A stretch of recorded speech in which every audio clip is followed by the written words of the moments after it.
Very good morning to you. Thank you so very much for staying with us here on Global Television. We're live in Abuja, Nigeria's capital. I'm Wiyad Mofwebe. Again, appreciating you for making that very crucial decision to join us here on the program. And we have a lady who will be complimenting the show for the last time this week. Until we switch button. Jumai Manson, I will intentionally leave out the middle name for once this week. Let's allow you breathe. The whole world already knows this week, yeah. Oh, I wish I could take it back. I don't want to. But it's fine, Good morning. How are you doing today? Doing very well. Well done. And to each and every one of you out there, good morning. Of course, I am Jumai Manson. And we put that in there. Right, for the records. For the records. But it's great to be here. It's a beautiful midweek and it's Wednesday and we're excited, right? Of course we are. We don't have a choice. The weather has flipped on us, but it still feels cool. No, it was a bit breezy this morning. Fantastic. Right. You know, as I was coming, I was just reflecting. You see how life, several things in life can be very they say transient. Yes. They say fleeting. For example, yesterday was heavy downpour, flooding all over the city. Right, but today I came dry. Yes, you did. I'm home and dry. Home and dry. All right, so for me, I think the real life lesson I'm learning from it is that nothing stays permanent, right? Yeah. Some things may be going in a certain direction. You may even feel overwhelmed. Yes. You feel this is the end or this will never come to a halt. But all of a sudden, things take a different direction altogether, right? Yes, and that's the way it is in real life. And in a matter of months, it's going to also be the dry season. You're going to have the harmattan, you're going to have the wind, people dealing with dry lips, dry skin, that sort of thing. But the thing is, like I've always said, now, before I get to what I want to say about the dry lips, dry skin, change is a constant in life. It's very important that you must experience and embrace change. Right. It's very important. That's a sign of growth. That's a sign of development, all of that responsibility, all of that encompass. And then of course dry lips, dry skin, all of that precautionary measures. Please get the normal oily stuff. You don't need to please just prepare yourself, just like the rain now. We spoke about the rain where you should get your umbrella, you should get your raincoat, you should do all the necessary important things in that aspect. So if I see someone with dry lips, like hello, we have gloss that you can use, Are you living on another planet? That's the question in your head. Yes, exactly. Are you please do the needful. It's very important. And if you cannot afford the expenses of, just get the local stuff. Share butter will do a lot of good. It works wonders. It works wonders. So please do the needful. You don't have to come out uninspiring. Uninspiring. Exactly. So do the needful, please. Very important. All right. So we'll ensure it doesn't turn out a dry show as always this morning. Of course, our focus would be on the political landscape, especially as it has to do with the big players who are now defecting, aligning, realigning, and having to rethink their stance in terms of partisan politics. And all of this, we understand, is geared towards the 2027 general election cycle. We'll talk to you about those and more after this break. Please do stay with us.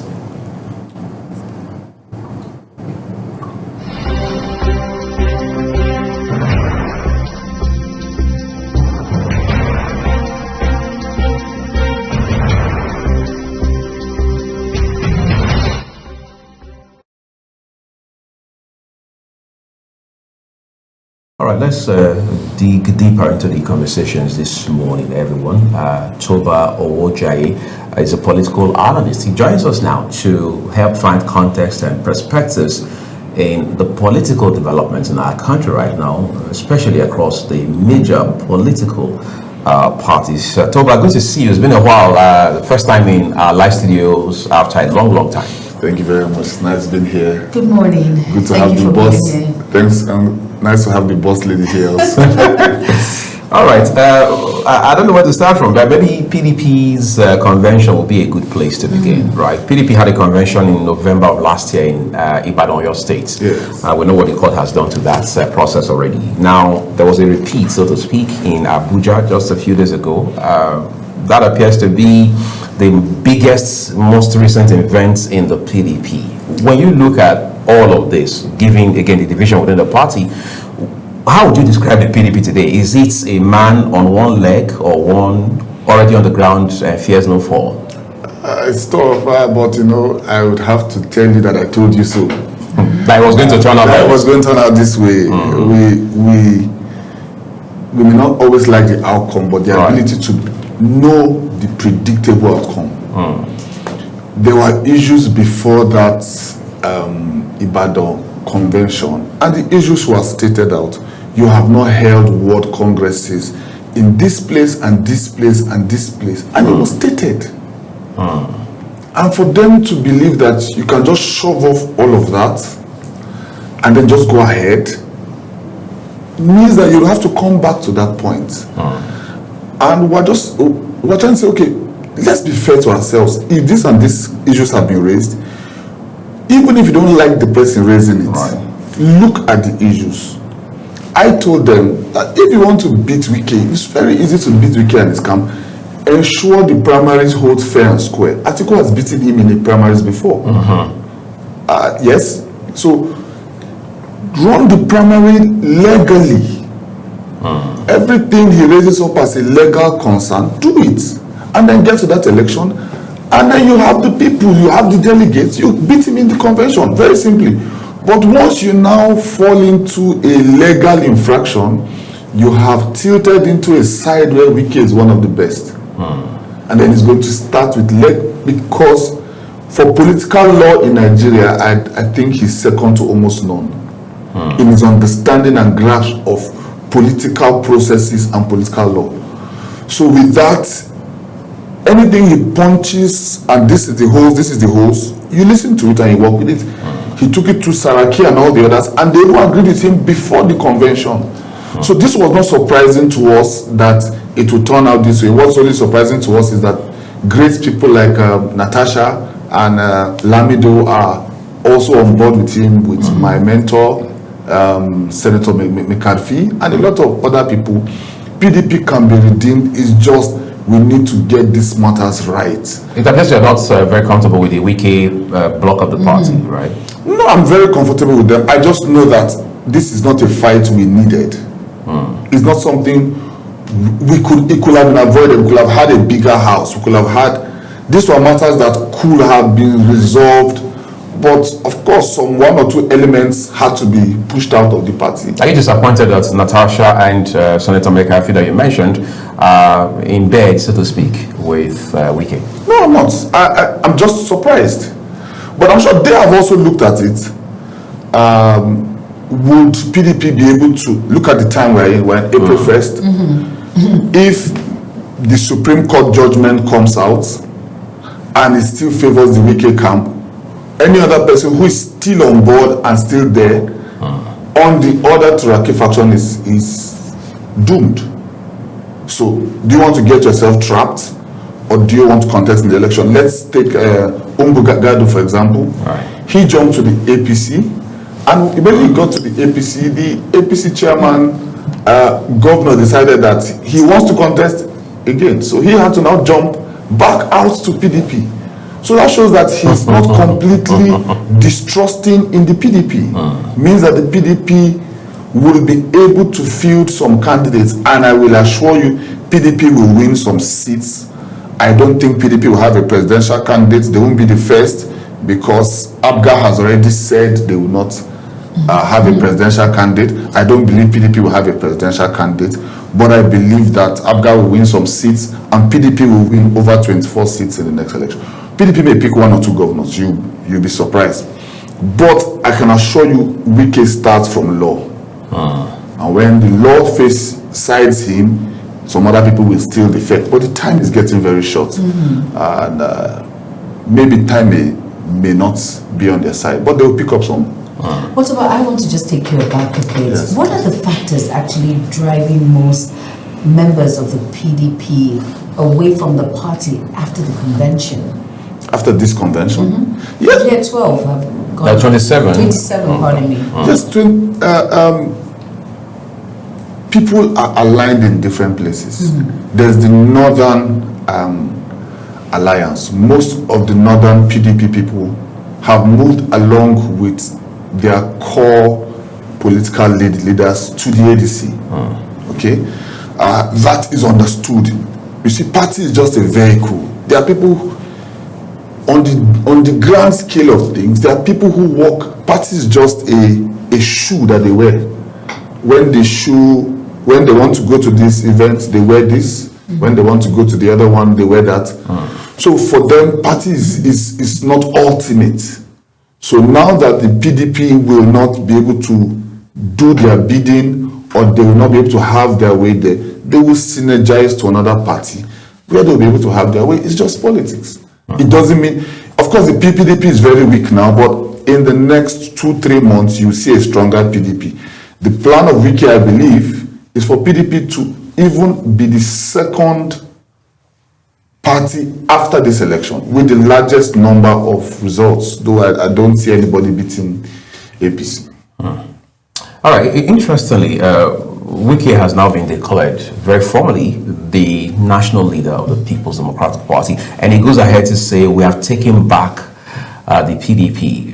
When you look at that position, look at the statements, you look at the fact that the Turakilet faction is in the Supreme Court, as we understand, and then you now realize that, as you already highlighted time and again, time is of the essence. Yes. Does that already show that the Turakilet faction will now have to decide from two options? Either to say, look, let's swallow our pride, if you like, take ego out of this, put sentiments and emotions and biases aside and align with Wike, or we also do what other people have done, which we understand Governor Bala Botchester will be doing on Thursday, and move into the ADC. I mean, are those not the two options basically in front of Turaki? Of course. And it's people. Most of them, of course, Bala is already going to the ADC. Right. He's the PD, governor's chairman.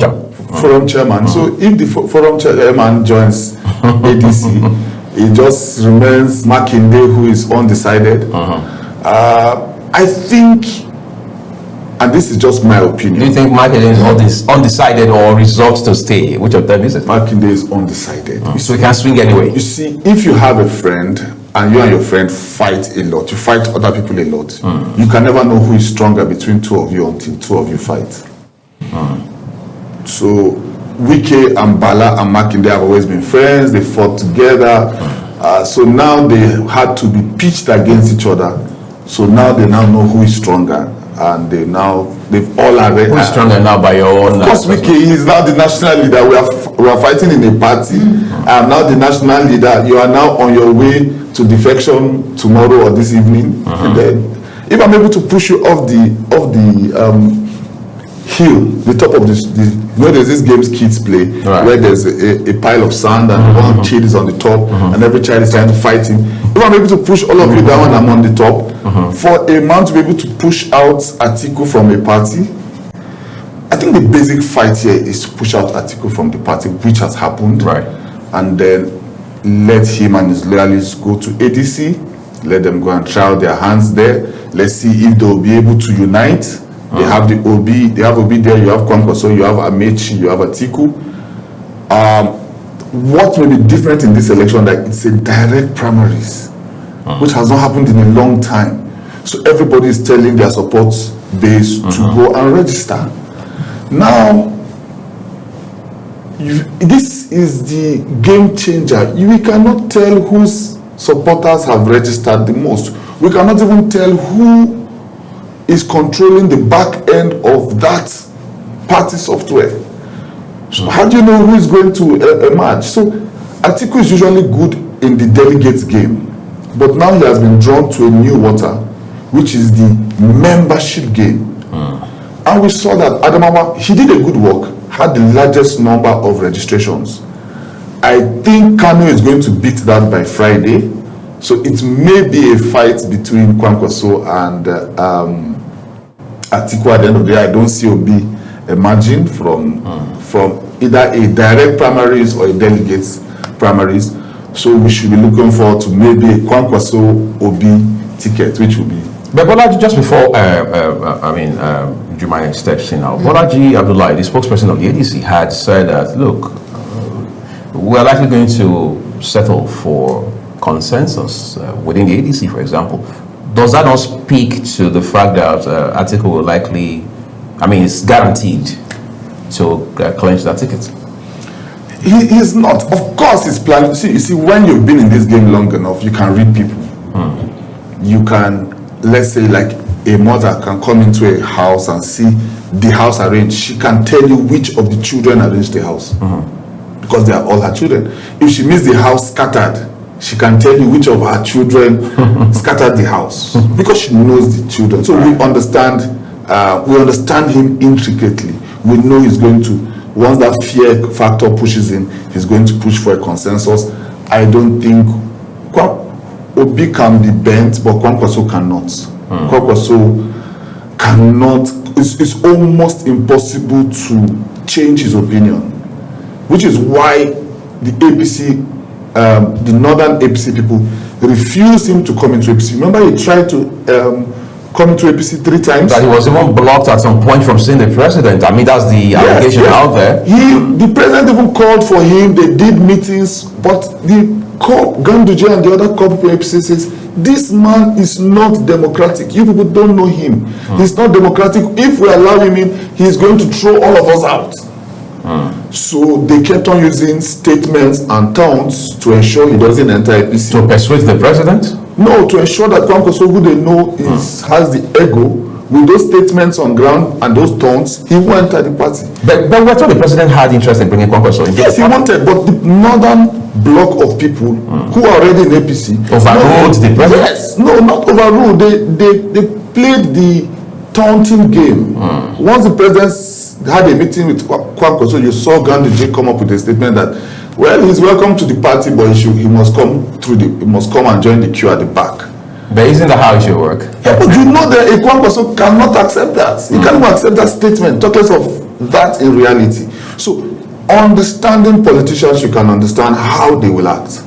So he has gone to he has seen is a direct primaries. If he gets 2 million people registered in Kano, which he can do, and some other states in which he has support, Kwankwaso can emerge. Let me take you back to PDP now. Now, Yes. with all of these defections, now looking at it, and for, all these members defecting from one party to another, looking at the strength of the PDP, what impact will it have for future elections? Like I said, if you notice, I said 2 years ago, people kept on saying, Wike will join APC. I said, no, Wike is not going to join APC. He has had all the chance. The president came up last year, May, and said, whenever you want to join the party, the door is open to you. And he just smiled and laughed. 2 years before that, his name was put on an APC committee list, and he complained that night, and his name was removed the next day. Wike is not leaving PDP for anybody. After the and I'm saying this prediction again now, after the 2027 election, most likely if Tinubu wins, you see a lot of drawback back into PDP. And then PDP will now become the next strong party to APC. I think Wike is going to go for vice president. I believe Wike is going to bring in 2031? In 2031, for 2031. And it's going to bring a strong northerner who is surely not Atiku. Maybe a Lamido, maybe a McCarthy, I don't know. But you will see a strong push because by that time, Tinubu will most likely be through with its position. Most of the people who have defected, they didn't defect because they love APC so strongly. It's a battle between two big brains that is not on the table. Big men can fight without staining their dresses and without moving from their chairs. So that's the game going on. Atiku donated the office that ADC is using as their secretariat. So it's not easy to go and beat a man in the building he owns and has been using for years and gave to you. So it's not going to be easy to beat him. The PDP knows that, the president knows that, Tinubu expects that his greatest opposition will still be Atiku, but also would love to have an Obi because he knows that after all is said and done, the North will hardly support an Obi. So it's all a game that is still in play. And so you're saying the APC and including the president wish that Atiku does not get the tickets? Of course. Atiku is the hardest thing to beat in Nigerian politics. I'm sorry to say. Why is that so? Because the man is smart. The man understands politics. He understands northern politics. He understands Nigerian politics. He never gets his hands dirty. He never says anything in the public that can be brought against him. He's not a brawler. He's not a wicked kind of person. He plays the statesman, but back end he does all the pulling and stringing, and but it's not traceable to him except for those of us with very, very keen eyes. So he's always the hard person to beat. And once, if he seals the ADC ticket and Obi is trapped in as his VP, he will have a good chance. Looking at the ADC, for instance, and we have big wigs like Atiku Abubakar, we have Peter Obi, we have Amaechi. Now, who do you think will emerge as the presidential candidate? Because I know that everyone has their own followings, they have their own followers, they all have their own manifesto as the back of their minds. So what if one emerges? What happens then to the ADC? Yeah, which is what we expect. You see, like I told you, Kwankwaso is not somebody you can string along. Yes, he's joining now, but he's looking at the direct primaries. If I force a direct, you can't have a consensus if the 4 candidates don't agree to it, right? A consensus only works when all 4 candidates agree to it. Once one of them doesn't, you can't have a consensus. So he's looking at, if we don't have a consensus, I will emerge. Atiku is looking at, if we have a consensus, I will emerge. Obi is saying, if we have a consensus, I will emerge. Then the dark horse here, I don't think he'll become their ticket, but he's most likely pushing for a VP slot, which is Amaechi. If Atiku and Obi have a fallout, they may not, and Atiku still wins, he may not want to pick an Obi as his VP again. He may go for an Amaechi. So Amaechi is just on the wings, Politics, you consider many things. If you don't get the seat, what else are you going to get? So he's also playing his cards. He may emerge as the VP to Atiku. So I'm seeing a Obi Kwankwaso teaming. I'm seeing an Atiku Amaechi teaming on the side. But all of that, you can't just aggregate votes. You can't just say, okay, everybody who voted Atiku last time will vote him now. You cannot just say everybody who voted Tinubu in 2023 will vote him now. No, it doesn't work. You cannot say everybody who voted Obi will still vote him now. It doesn't just directly work that way. So it's going to be quite tough, and what's seen. Kano is a very pivotal state to our elections, and of course in politics numbers are very fundamental. In the case of Kano now, for example, we see how that Governor Abba Kabir Yusuf had moved not long ago from the NNPP, a party that is, as I say, fully on the ground in that state, into the APC. But today that dynamic in particular has changed, because his estranged political benefactor has also now moved from the NNPP into the ADC, and we understand he has moved with his base and structure, as they say, and what have you. The gentleman who stood for election for governor in Kano in 2023 on the platform of the APC, we understand has now aligned with Kwankwaso in the ADC. Talk to our viewers how this development changes the politics of Kano, and by extension, its implications for national outlook.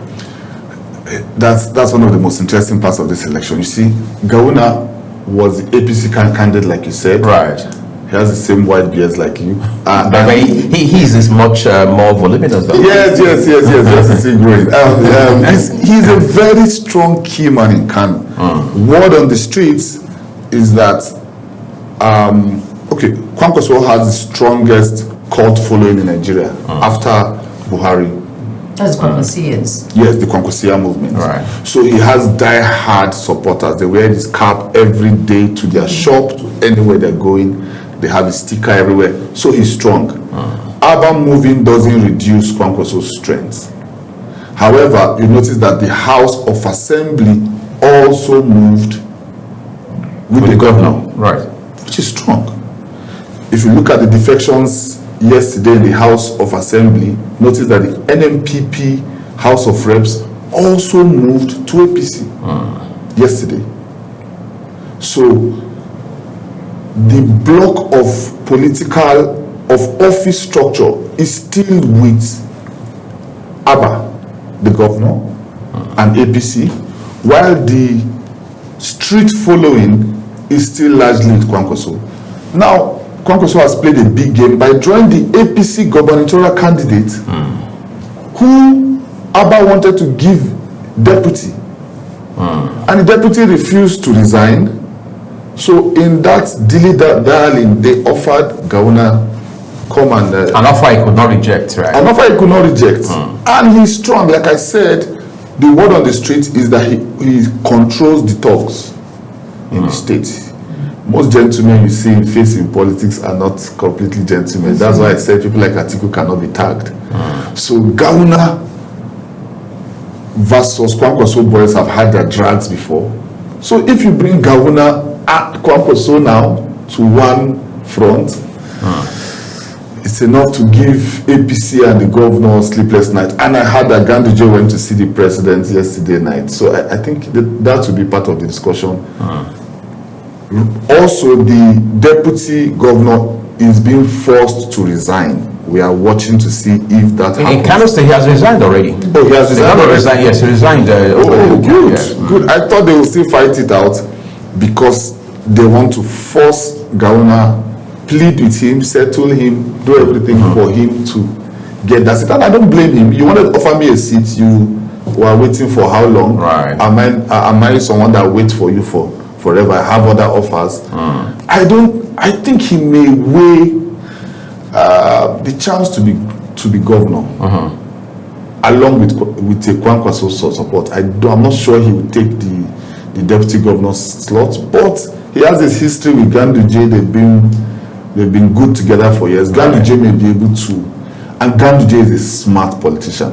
Meeting Tinubu, he must get something out of that meeting. He went with Badaru, he must get some things out of that meeting. I hope they were not trying to remove the Minister of Defense, because I will take a placard to the street for that. But they can get other positions. I think they'll be able to get Gawuna to be deputy. If they do not get Gawuna to be deputy, Abba is in trouble, big trouble. So there's also, again, to use your term, word in the streets, that the APC miscalculated by not moving early enough to compensate Gawuna once he lost that election in 2023. That's the ideal thing that a ruling party should have done, amongst other options, was to offer him a ministerial appointment straight away. Instead, they made him the chairman of the council of Bayero University, Kano, moved him from there later to become the chairman of the board of Federal Mortgage Bank of Nigeria, FMBN. For many politicians, political analysts, they say that move was counterproductive because that was not compensatory enough for a man of his caliber. Do you share those sentiments? I agree with you. I agree with you 100%. They gave him they moved him from a smaller position to a bigger, slightly bigger position. But and then they had to remove Ganduje as national chairman. So they became a bit weak. Barrow is strong in the state. Barrow wanted to have more grit in the states, but I don't think he's as strong as the two of them. Right. Yes, he's a deputy Senate president, vice Senate president, but I don't think he's as strong as both of them. He wanted. Now they've gotten Abba. Abba is the only good thing for Abba is that he was able to get his whole House of Assembly with him. He's able to get his senators with him. We also saw some of his lawmakers also defect yesterday with him. So this is pitching two strong teams. Both teams is like saying France and Germany. And then you now take Messi and add to France. Then you take Ronaldo and add to Germany.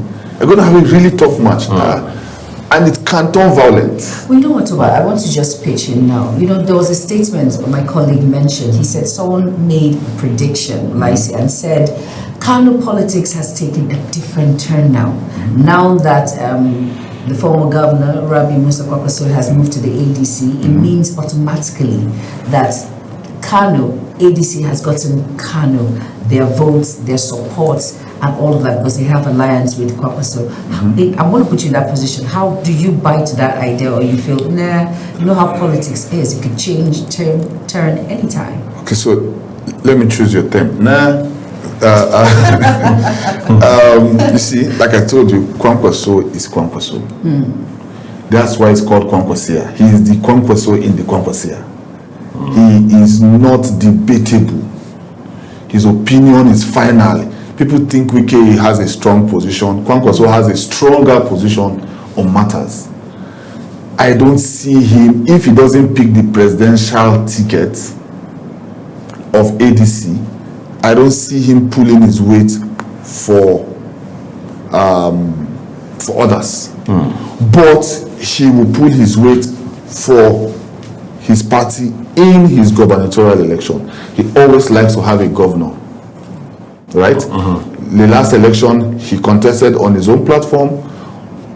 He didn't win, but he got his own state and he got his own governor. So he'll be looking at the same thing. He needs to make sure that the governor in his state is answering to him. If he becomes the presidential candidate of ADC, then APC should forget Kano. They will not pick more than 25% from Kano. Then every other small party should just forget Kano too. Okay? He's that strong. But like I told you, he is not democratic. Ganduje is far more democratic than him. Ganduje listens. Ganduje I agree. can swing things. Look at what he did in Edo. They went to the Edo election. 2 people emerged. Two primaries. He saw that okay, the narrative is with Edo Central. So he took the Edo Central candidate and put him in front, even though Denko was the stronger person. Right. And then convinced him to be deputy. And Gandhi was able to make that, and he worked for them. So he's a good negotiator. He will be able to pull in some strings, depending on his meeting yesterday with the president. Then nobody works for nothing. Right. So I expect to see, maybe Badro will get a position, maybe Ganduje will be able to pull off some strings. So you make Gawuna? Ganduje himself. Okay, get a position for Gawuna. Yes, for Gawuna. And if he can get a ministerial position for Gawuna before 1 week time, I think Gawuna will chill. Will chill and just stay on board. But Ganduje doesn't go for meetings without having clear options on what he wants. It was changed by Kwankwaso, so just he's more democratic. Okay, what makes him more democratic? Just put that in line. It's the ability to listen to people, the ability to be able to bend. The first, I remember that in Tinubu swearing in, he didn't have a seat. He didn't have a chair. He had to be looking for where to sit in the swearing in of Tinubu that he worked for. But he didn't blast. For a man who was just leaving government as governor after 8 years. Yeah. And he didn't blast. He didn't make a drama. Kept his cool. Kept his cool. Ministerial lists were even given from Kano, and he wasn't consulted. He didn't say a word till when some Kano people started making noise, and then Tinubu called him back. What about this lady that we chose? He said, you didn't come to me. Kano people don't know her. So that's where he now gained his position back. But he's calm. Right. The fact that he doesn't just go, he's calm. When he came to him, say, let's remove her, let's put this. And he consulted with his people, and they brought a name, and he brought the name. That's when the president now made it, say, short, come and become APC chairman. And he did well in his time. And when he was removed, same thing, no drama. He was removed, he just claimed health reasons, went to rest in one hospital, and enjoyed his life. So that draws more politicians to you. The ability to be democratic makes people want to know that even if they don't, which is also something Tinubu has, even if you don't have everything, even if I come to him and I don't get anything, I'm going to live with something. That is something to work with. Wike and Kwankwaso are the complete opposite of that, but they have their own way. Interesting. I want us to go back to the PDP perhaps one more time in the course of this conversation. As it stands right now, the PDP has said, at least from the Wike standpoint, that look, we're not fielding a candidate. We've spoken with a couple of chieftains of the party who are aligned with Wike. They say, look, if anything, we are supporting President Tinubu. They are careful not to say we are supporting the APC. They say we are supporting President Tinubu for president. Therefore, we are not fielding candidates. Wike has categorically said, time and again, we are looking at 2031. Everything about 2027, as far as the presidency is concerned, is in the bag, is cast in concrete. That ship has sailed. Now, that seems a bit, if you like, counterintuitive, because between 2027 and 2031, a lot would have changed. whatever postulation the PDP is banking on today, do you think it will still be the reality or valid by the time we hit 2031? The wicked I know is strong.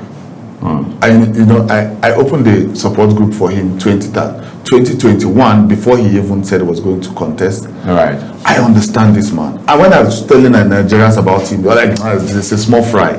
I'm glad that 5 years down the line, they now understand that he's not a small fry. Because he understands politics, he understands law, he understands delivery on projects, and he understands loyalty. When you mix all of this into a blend, it gives you a person that you can almost not beat. As it stands today, he will do nothing against Tinubu. A lot has been brought to the table to cause that division, and it has not happened so far. So he would support Tinubu wholeheartedly in 2027. Remember that Rivers State was the only South state that Tinubu won in 2023, courtesy of Wiki. So what he tells you he will do.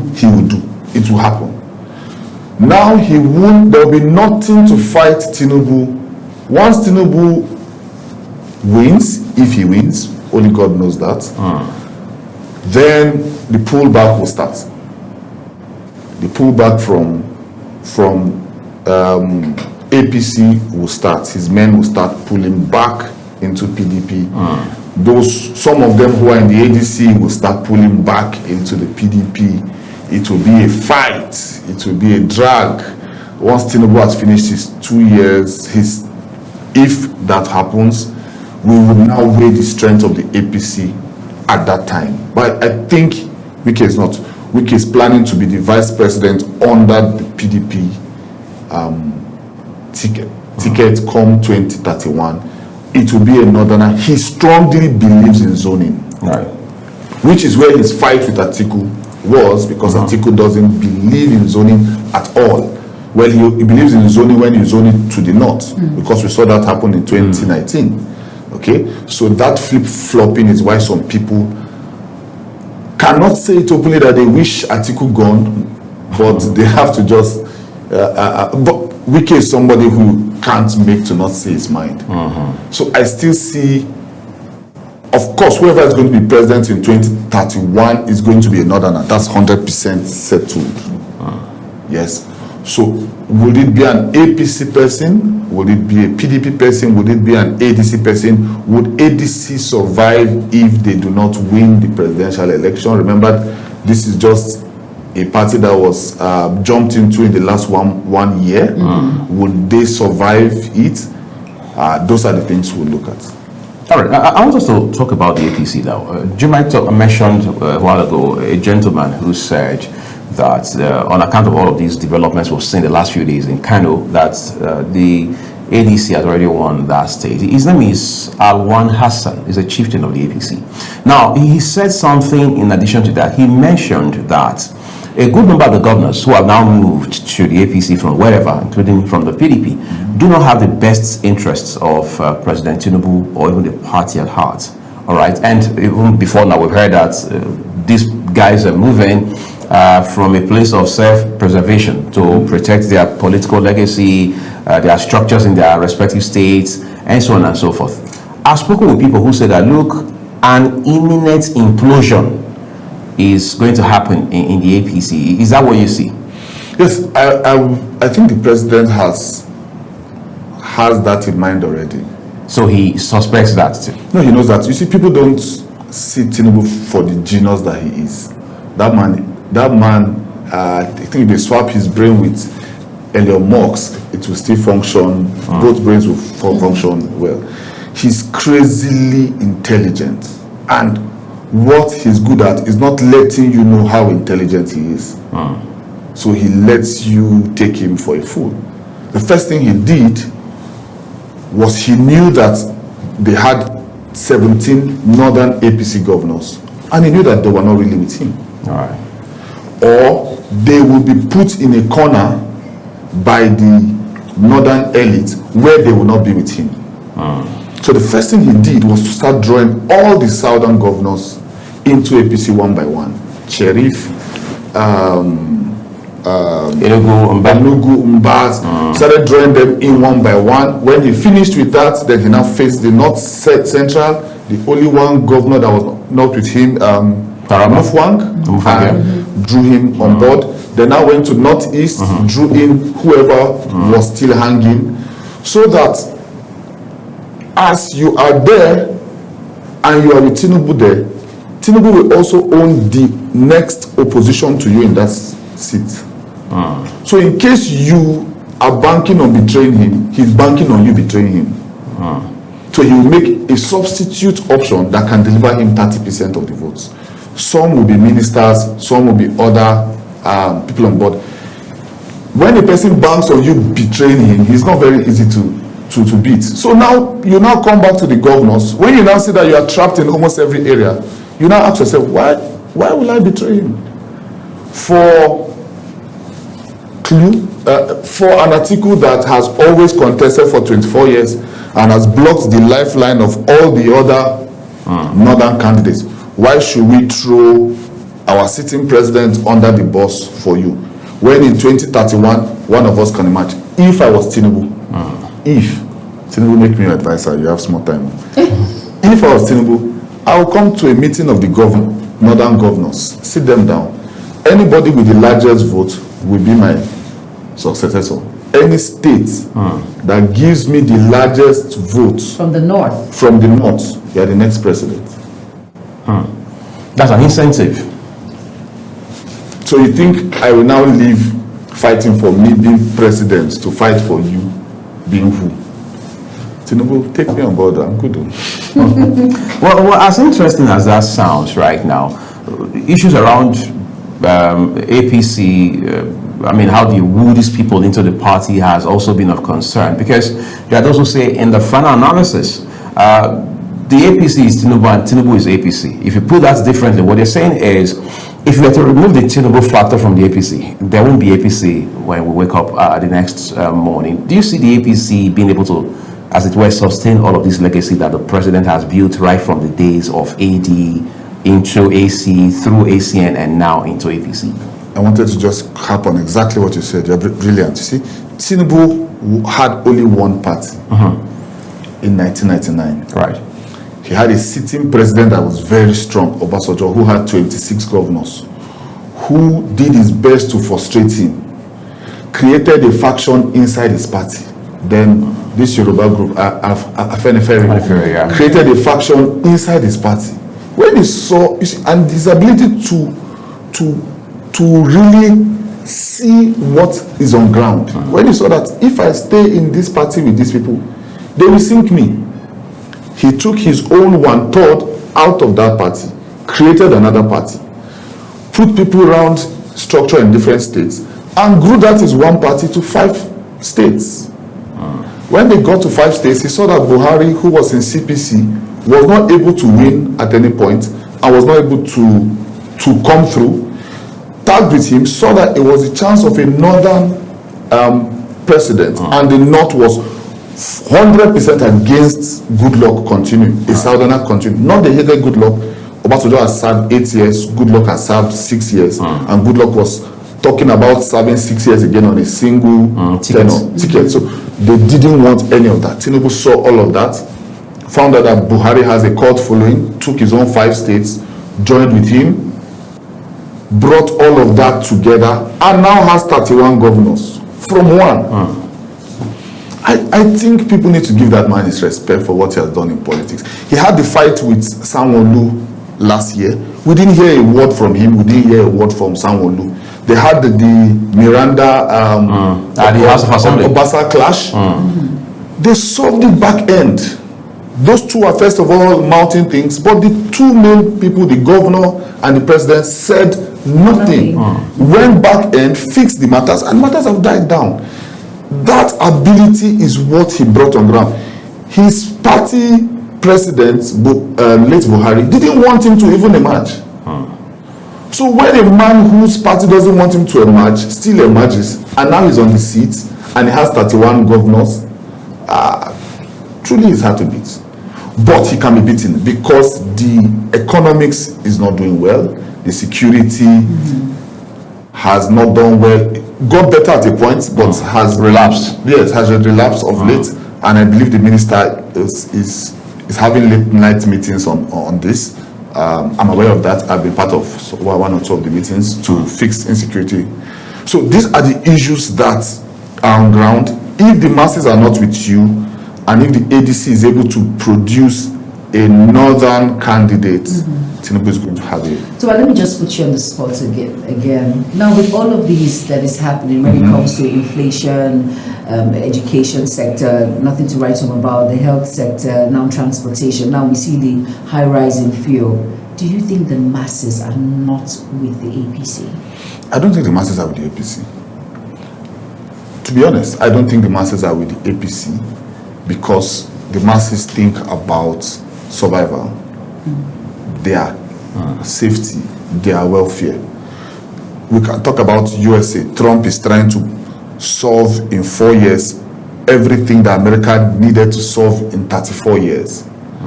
And now it's making him look like a dictator. Like the bad guy. Like the bad guy. Trying to fix every single thing at once. But the people you're trying to fix it for are now shouting no king. Because the masses are the masses. They just, for them, it's nothing should touch my comfort and my safety. And that's the masses. And that's, so would the opposition be able to play into the present sentiment of the masses? Remember, the masses have short-term memory, which is why politicians like it. If fuel now comes back to 500 naira by September, will the masses still be shouting? If insecurity has been largely curbed by September, will the masses be crying?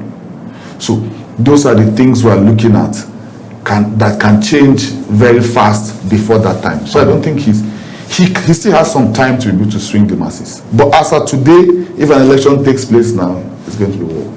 There's a concern that Nigerians have. Indeed, the same thing for the political class, right?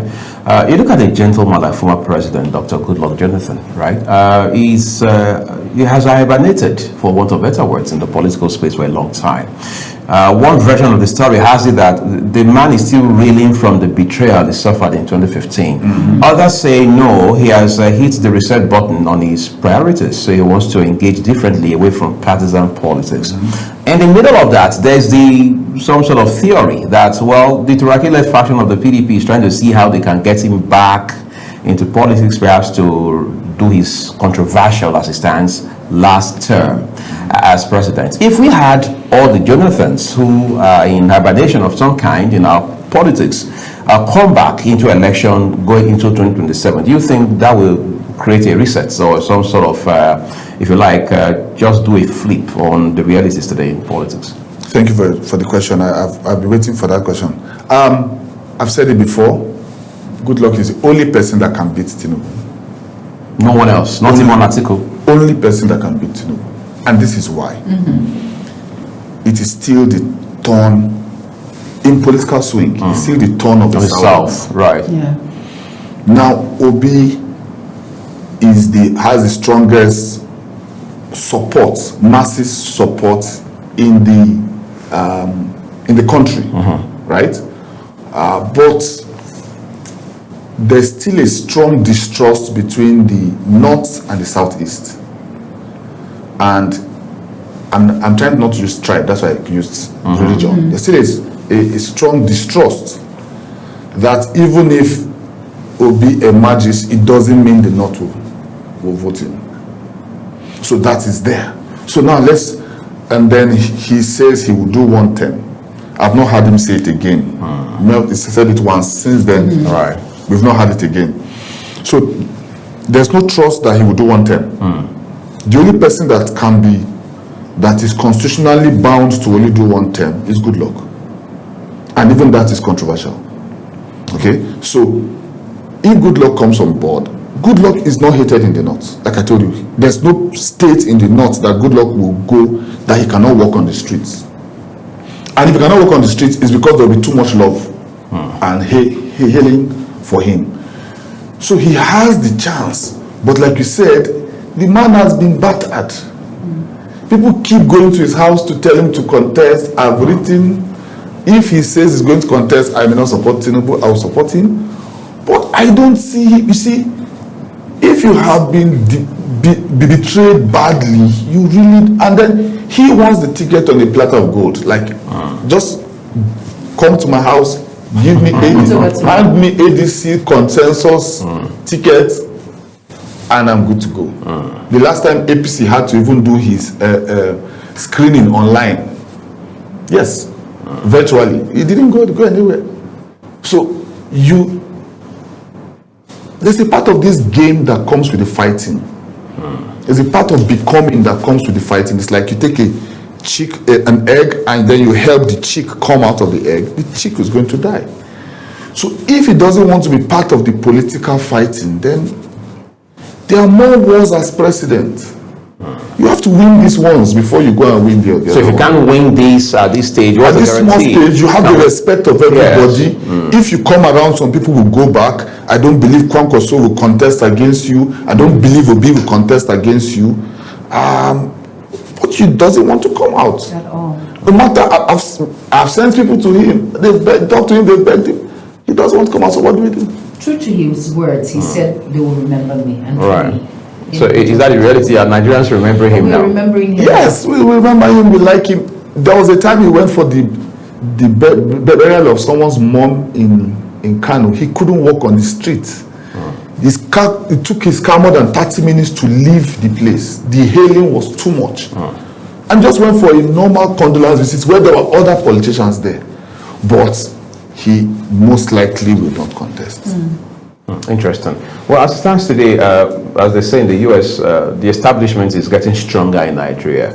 But you have also extensively alluded to the political sagacity of President Bola Tinubu. But when it's all said and done, are we having the right conversation about national development? Because for the whole time, or at least for the chunk of the time, we're politicking. We're talking about who goes where, who wins, who may not win, and stuff like that. Are we putting national issues of national interests on the front burner at this point, going into an election that will either make or mar many of these politicians and their ambitions? I think it's not easy to put development on board 1 year from an election as it stands. And surprisingly, this was a year in which politicking started from 1 year into Tinubu's government. So it's not easy to tell people to now focus on development. Only few people like Wike are able to still be doing the politicking, fighting, and still be doing the infrastructural development work. I came through Abuja, I saw some, and I've not been here for like 3 months, and also some new roads also still being done. That's what we expect of politicians. Don't spend all your time just politicking. Keep doing the deliveries, keep having things to show. I came from Kaduna. The Kaduna road is still being worked on. I've been to like 4 or 5 states. Every single state I've been to, there's massive infrastructural work going on. Apart from road, I have not seen anything that I would say is wonderful. Do I think we are also affected by the Iran war on fuel? Yes, I believe that, because Dangote now has a global demand, and he's a businessman. You can't kill him for that. But how long does this take? And I blame Nigeria for this. In Qatar, they have 5 months deposit of fuel. In case there's any world crisis that have something to fall back on. They have a backup for 5 months, so they do not move their price. So for 5 months, the people in the state will not know that there's any fluctuation in price. We don't have that buffer, and we have to. Incidentally, Toba, time we fellows to talk about all of this, but again, this should be the crux of the conversation, whether before this next general election cycle or far beyond it. At this point, we'd like to say a big thank you to you for coming to share these very valuable thoughts with us this morning. Incidentally, this is what we're living. It's everyone. We also appreciate you for investing a part of your time with us this morning. Remember that the views of our guests are their opinions. I'm Owojaiye Agumofrebe. And I am Jumai Manson. Thank you all so much for being a part of the program. Thank you, Toba Owojaiye, for being a part of Global Morning. Have an amazing day ahead. And from Uyi and I, we say